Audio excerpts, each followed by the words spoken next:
In today's video, I'm going to teach you how to create a WordPress staging site in cPanel using Softaculous. A staging site is basically a private copy of your live website where you can safely test updates, design changes, or new plugins without affecting what your visitors see. It's a smart way to make changes with less risk, especially if your website is already active and getting traffic. To get started, log into your cPanel account. Once you're inside, look for the Softaculous Apps installer. Depending on your hosting layout, it may appear in the software section or somewhere similar.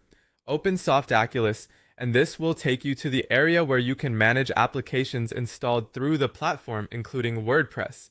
After that, click on Installations. This section shows you all of your active WordPress installations connected through Softaculous. If you manage more than one site, take a moment here to identify the correct live site before moving on. That's important because the staging copy will be created from the specific site you choose.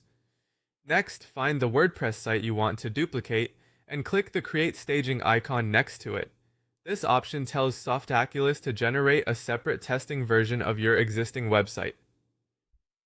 The process is designed to be straightforward, but it's still worth checking each setting carefully before you confirm anything.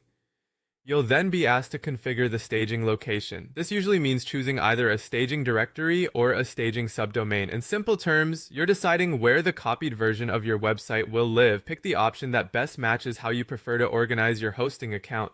Make sure the name you choose is clear and easy to recognize so you can quickly tell it apart from your live website later. Once that's set, click Create Staging. Softaculous will begin copying your website files and database into the staging environment. Depending on the size of your site, this may take a little time, so just let the process finish completely. When it's done, your staging site will be ready for testing and development. You can log in there and make changes without touching the live version of your site. Later, when you're happy with the updates and ready to publish them, come back to the same area in Softaculous and select Push to Live. That will let you move your staging changes onto the live website. And that's it. You've successfully created a WordPress staging site in cPanel using Softaculous.